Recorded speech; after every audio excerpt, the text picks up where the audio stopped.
ভারতের কার কার সঙ্গে এফটিএ স্বাক্ষরিত হয়েছে? আমরা কিছুদিন আগে যদি পরপর নজর রাখি যে সৌদি আরবের সাথে হয়েছে, অস্ট্রেলিয়ার সঙ্গে একটা চুক্তি স্বাক্ষরিত হয়েছে, ইইউ এর 27টা দেশের সঙ্গে একটা চুক্তি স্বাক্ষরিত হয়েছে, এবার আমেরিকা। এর আসল যে বিষয়টা, অর্থাৎ এই যে এফটিএ, এতগুলো দেশের সঙ্গে চুক্তি হওয়া, এটা কি কোথাও গিয়ে একটা ডোনাল্ড ট্রাম্পকে ভাবাচ্ছে? তাই কি তাদের কাছে ভারতের বাজারটা হারিয়ে যাবে? বা এই যে ভারত এবং চীন বিশ্বের তো সব থেকে বড় বাজার এই দুটো দেশ, কারণ এখানে জনসংখ্যা অনেক বেশি, বাজার হারানোর ভয়ে বা তাদের যে একটা পুরনো অ্যালাই ইইউ বা এই যে ইউরোপ, আমেরিকার তো সব থেকে বড় অ্যালাই, তাদের সঙ্গে কম্পিটিশন করেই কি ডোনাল্ড ট্রাম্প এগিয়ে এলেন কোথাও গিয়ে?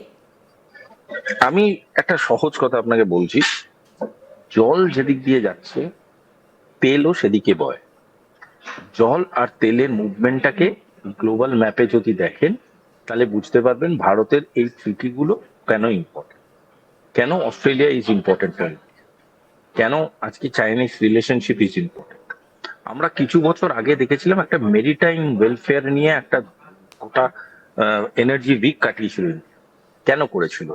আজকের ডেটে তার ফল পাচ্ছি। আমরা দেখেছিলাম এনার্জি সিকিউরিটি নিয়ে আজ থেকে 2 বছর আগে ব্রিক্সে ডিসকাশন হচ্ছে, কেন হয়েছে সেটা আজকে বুঝতে পারছি। আমরা মেরিটাইম সোভারেনিটি নিয়ে দেখেছি, বিমস্টেকে ব্যাংককে ডিসকাশন হয়েছে, কেন হয়েছে দেখতে পাচ্ছি। সুতরাং আজকে যে ঘটনাগুলো ঘটছে তার চিত্রনাট্যটা বহুদিন আগে লেখা হয়ে গেছিল, এবং সেই চিত্রনাট্যটা কিন্তু এটা ভেবেই লেখা হয়েছিল যে আগামী দিনে কিভাবে অঙ্কটা সাজানো, এবং সেভাবেই অঙ্কটা সাজানো হচ্ছে।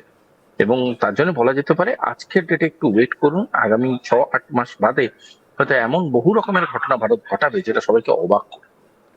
কিন্তু এর সঙ্গে পাকিস্তান, আমি আপনাকে একটু আপনার কাছ থেকে আরেকটা বিষয় জানতে চাইবো, যে এই যে সিন্ধু জলবন্টন চুক্তি, ওয়ার্ল্ড ব্যাংকের তরফ থেকে বলা হয়েছিল ভারত তাতে কোনো রকম কোনো ইন্টারেস্ট দেখায়নি, উল্টে আমেরিকার সঙ্গে ভারতের এই চুক্তি, পাকিস্তান তাহলে এবার কি করবে? উল্টে এই চুক্তিটা সাইন করে পাকিস্তানকে দিয়ে আবার প্রেশারাইজ করা হবে না তো? কারণ পাকিস্তান তো এই মুহূর্তে আমেরিকার কথায় উঠছে বসছে।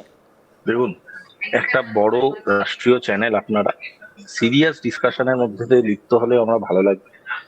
পাকিস্তান কোনো সিরিয়াস ম্যাটার না, এটা একটা অত্যন্ত কমেডি ম্যাটার।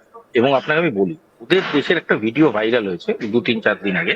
সেটা হচ্ছে একটা বাড়িতে আগুন লেগেছে, ওদের ফায়ার সার্ভিসেসরা বালতি করে জল দিয়ে সে আগুন নেভাচ্ছে। এই ভিডিও বেরিয়েছে, আপনারাই দেখুন। এই দেশটাকে নিয়ে আমাদের ভাবতে হবে in a global arena.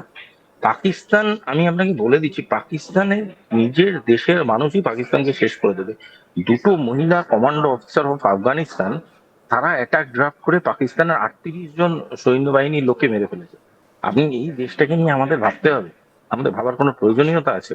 Pakistan এমন একটা জায়গায় চলে গেছে না, যে আমরা ওয়েলফেয়ারে যত লোককে এনসিসি তে ক্যাডেট হিসেবে ট্রেনিং দিই, তারাই যদি ঠিকঠাক মোবিলাইজ হয়ে যায় পাকিস্তান বেরিয়ে যাবে হাত থেকে। এইগুলো নিয়ে ভেবে কোনো লাভ নেই। Pakistan is not a subject for us anymore.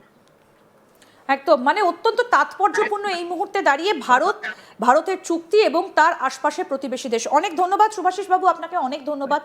আমাদের সঙ্গে ছিলেন আন্তর্জাতিক সম্পর্ক বিশেষজ্ঞ শুভাশিস ব্যানার্জি, এবং খুব সুন্দরভাবে তিনি গোটা বিষয়টা খুব সুন্দরভাবে তিনি বিশ্লেষণ করলেন যে কেন ভারতের এই চুক্তিগুলো অত্যন্ত গুরুত্বপূর্ণ এবং কি চুক্তি স্বাক্ষরিত হয়েছে।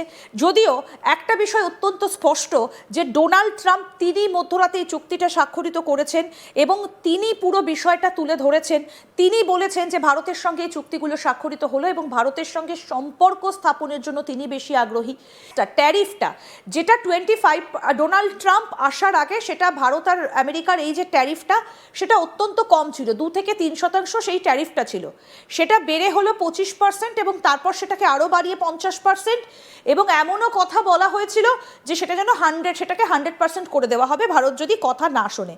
এবার বলা হয়েছে টুইটে যে সেটাকে 25% থেকে 18% করে দেওয়া হলো। যদি সম্ভব হয় ডোনাল্ড ট্রাম্পের যে পোস্টটা সেটা একটু দেখাতে বলবো আমি প্রোডাকশন টিমকে। সেটাকে 18% করার কথা বলা হয়েছে। তাহলে এই যে বাকি পেনাল্টিটা, সেটা কি তাহলে কমানো হচ্ছে? দেখুন, পুরো ব্যাপারটা হচ্ছে আমেরিকা ভারতের জন্য একটা অল্টারনেট ট্রানজাকশনাল প্রসেস তৈরি করতে চলেছে। কারণ আমেরিকা বুঝতে পারছে একটা জিনিস, যে আগামী ডেটে ভারতবর্ষ হচ্ছে একটা সব থেকে বড় ডিস্ট্রিবিউশন চেন শুরু হবে। এই ডিস্ট্রিবিউশন চেনটাকে যদি হ্যান্ডেল করতে হয়, ডিস্ট্রিবিউশন চেনটার যদি কোনো উপযোগিতা আমাদেরকে অ্যাবজর্ব করতে হয়, তাহলে ভারতকেও নিজের মতো একটা লেভি দিতে হবে, একটা জায়গা দিতে হবে খেলার। এই খেলার জায়গাটা দেওয়ার জন্যই এই পার্সেন্টেজের রিডাকশনটা।